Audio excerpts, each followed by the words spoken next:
श्री स्वामी समर्थ गुरुचरित्र अध्याय 8. नामधारक सिद्धांना म्हणाला, आपण मला गोकर्ण महात्म्य सांगितले. श्री गुरु श्रीपाद तेथे किती दिवस राहिले, त्यानंतर काय झाले हे ऐकण्याची मला फार इच्छा आहे. सिद्ध म्हणाले, आता तू लक्षपूर्वक ऐक. श्री गुरु श्रीपाद येथे गोकर्ण नक्षत्री 3 वर्ष गुप्तपणे राहिले. त्यानंतर ते श्रीशैल पर्वतावर गेले. लोकांच्यावर अनुग्रह करण्यासाठी तेथे ते 4 महिने राहिले. त्यानंतर ते कृष्णा गोदा नद्याच्या संगमावर असलेल्या कुरवपुरास गेले. कुरवपूर हे महाक्षेत्र आहे. त्याचे महात्म्य फारच मोठे आहे. जे लोक तेथे राहून उपासना करतात त्यांना सर्व प्रकारची सुखे प्राप्त होतात. त्यांचे मनोरथ सिद्धीला जातात. श्रीपाद येथे तेथे राहत असताना असंख्य लोक त्यांच्या दर्शनासाठी येऊ लागले. तेथे श्रीपादांनी अनेक लीला करून असंख्य लोकांची संकटे दूर केली.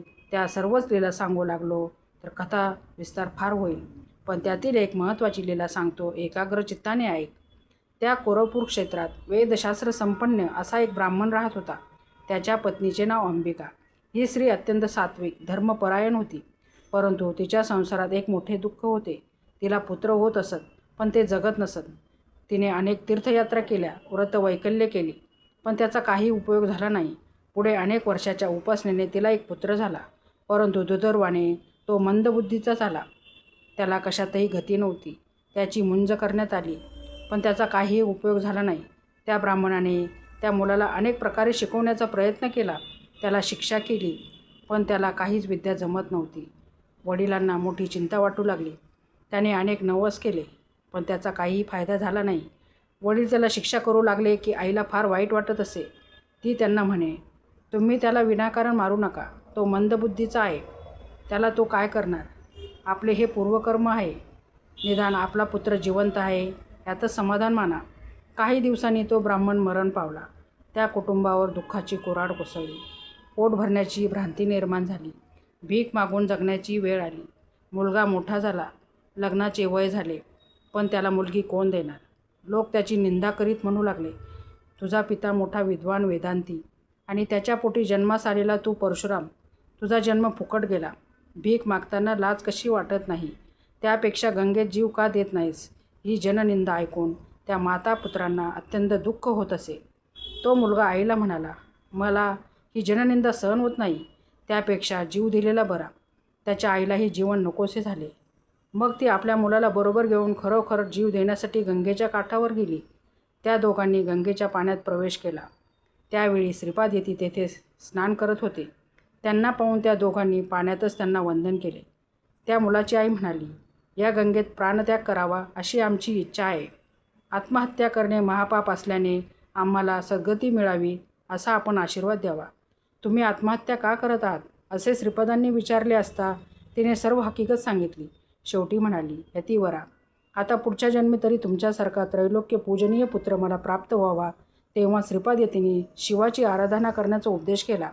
ते म्हणाले, पूर्वी एकदा एका गवळणीने शिवव्रताचे आचरण केले, त्यामुळे त्यांच्या कुळात श्रीकृष्णाचा अवतार झाला असे सांगून त्यांनी तिला शनी प्रदोषाचे व्रत करण्यास सांगितले. मग त्यांनी उज्जैनी नगरातील एक प्राचीन कथा सांगितली. श्रीपाद येती म्हणाले, ही कथा आहे उज्जैनी नगरातील. एकदा त्या नगरात एक मोठी अद्भुत कथा घडली. त्या नगरात चंद्रसेन नावाचा एक धर्मशील राजा होता. मणिभद्र नावाचा त्याचा मित्र होता. तो भगवान शंकराची उपासना करीत असे. त्यांच्या भक्तीने प्रसन्न झालेल्या शंकरांनी त्याला एक अद्भुत तेजस्वी मणी दिला. त्या मण्याच्या स्पर्शाने लोखंडाचे सोने होत असे, तर पाषाणाचेही सोने होत असे. तो मणी म्हणजे चिंतामणीच होता. जे चिंतावे ते त्या मण्याच्या प्रभावाने प्राप्त होत असे. असा तो मणी मणिभद्र गळ्यात धारण करत असे. इंद्रसेन आणि मणिभद्र मित्र असल्यामुळे इंद्रसेनही तो मणी गळ्यात धारण करत असे. तो अद्भुत मणी आपल्याला मिळावा असे अनेकांना वाटत असे. अनेक राजांनी तो मणी विकत मागितला, पण इंद्रसेनाने त्याला साफ नकार दिला. त्याने तो मणी अगदी गुप्त ठिकाणी सुरक्षित ठेवला होता. इंद्रसेन तो मणी बऱ्या बोलाने देत नाही हे पाहून इतर राजे लोकांनी युद्ध करून तो मणी हिरावून घेण्याची धमकी दिली, पण इंद्रसेनाने त्या धमकीला जुमानले नाही. मग इतर राजांनी सैन्यासह उज्जैनीवर स्वारी केली व नगरला वेढा घातला. त्या दिवशी शनिवार त्रयोदशी होती. संध्याकाळी तो निश्चित मनाने भगवान शंकराची पूजा करण्यास बसला. मोठ्या थाटात त्याची पूजा चालू होती. राजा इंद्रसेन महाबळेश्वर शिवलिंगाची अगदी शांत चित्ताने पूजा करीत होता. त्याचवेळी काही गवळणी आपल्या मुलांना घेऊन मंदिरात चाललेली ती पूजा पाहून आपणही अशीच पूजा करूया असे म्हणून गवळ्यांच्या मुलांनी बाहेर मोकळ्या जागेत दगड मांडून शिवलिंग, मंदिर, खांब, पाने, फुले, बिल्वपत्रे इत्यादी सगळे काही दगडाचेच कल्पून लोटूपुटूची शिवपूजा सुरू केली. काही वेळात गवळणी परत गेल्या. थोड्या वेळाने त्या परत आल्या व आपापल्या मुलांना भोजनासाठी म्हणून घरी घेऊन गेल्या. परंतु एक मुलगा मात्र पूजा टाकून गेला नाही. तो पूजा करण्यात गढून गेला. डोळे मिटून शिवध्यान करीत होता. त्याची आई परत आली. ती आपल्या मुलाला रागारागाने घराकडे ओढत नेऊ लागली. पण तो मुलगा पूजा टाकून जाण्यास तयार होईना. तेव्हा त्या मुलाच्या आईने रागाने ती पूजा मोडून टाकली. त्यामुळे तो मुलगा रडू लागला, गडाबडा लोळू लागला. तेथील दगडावर डोके आपटून प्राण देण्याचा त्याने निश्चय केला. अत्यंत शोकाकुल होऊन बेशुद्ध पडला. त्या मुलाची भोळीभाबडी भक्ती पाहून प्रसन्न झालेले शंकर तेथे प्रकट झाले. त्यांनी रत्नखचित शिवलिंग निर्माण केले. मग त्या मुलाला प्रेमाने जागे करून वर मागण्यास सांगितले. मुलाने डोळे उघडून समोर पाहिले. तो प्रत्यक्ष भगवान शंकर स्मित हास्य करत उभे होते. भोवती भव्य रत्नखचित शिवमंदिर सूर्य तेजाप्रमाणे चमकत होते. ते पाहून आश्चर्यचकित झालेला तो मुलगा शिवचरणावर मस्तक ठेवून हात जोडून म्हणाला, भगवंत, माझ्या आईवर रागवू नका. तिने आपली प्रदोष पूजा मोडून टाकली. तिला क्षमा करा. त्या मुलाने अशी प्रार्थना केली असता भगवान शंकर अधिकच प्रसन्न झाले आणि म्हणाले, बाळा, तू चिंता करू नकोस. मी तुझ्या आईवर मुळीच रागवणार नाही. तिच्या पोटी भगवान विष्णू अवतार घेईल व तुझ्या आईला लालन पालन करण्याचे भाग्य लाभेल. तुमच्या वंशांची भरभराट होईल. तुझ्या मनात जी जी इच्छा असेल ती पूर्ण होईल. असे सांगून भगवान शंकर त्या लिंगात गुप्त झाले. मात्र ते रत्नखचित मंदिर जसेच्या तसेच राहिले. त्या मंदिराचा कोटी सूर्यासम दिव्य प्रकाश नगराबाहेर पसरला होता. त्या राजाने नगरला वेढा घातला होता. ते दिव्य प्रकाश पाहून चकित झाले. त्यांच्या मनातील राग, द्वेष भावना नाहीशा झाल्या. ते शिवदर्शनासाठी नगरात आले. इंद्रसेन राजा मोठा पुण्यवंत होता. त्याला विरोध करणे योग्य नाही असा विचार करून ते इंद्रसेनाला भेटावयास गेले. इंद्रसेनाने त्या सर्वांचे मोठ्या प्रेमाने स्वागत केले. मग राजा इंद्रसेनाने सर्वांना बरोबर घेऊन राजा इंद्रसेनाने सर्वांना बरोबर घेऊन ते रत्नखचित शिवमंदिर पाहण्यासाठी गेले. त्याचवेळी त्या गवळ्याचे घरही रत्नखचित झाले होते. ते पाहून सर्वांना आश्चर्य झाले. राजांनी त्या गवळ्याच्या मुलाची चौकशी केली असता त्याने सगळी हकीकत सांगितली. ते ऐकून आनंदित झालेल्या सर्वांनी त्या मुलाला अनेक भेटवस्तू दिल्या. मग सर्व राजे स्वस्थळी निघून गेले. प्रदोषकाळी केलेल्या शिवपूजनेचे हे फळ आहे हे राजाला समजले. त्याला अतिशय आनंद झाला. तो मुलगा आपल्या घरी गेला. तो आईला म्हणाला, आई, तुझ्या पोटी नारायणाचा अवतार होणार आहे असे भगवान शंकरांनी वरदान दिले आहे.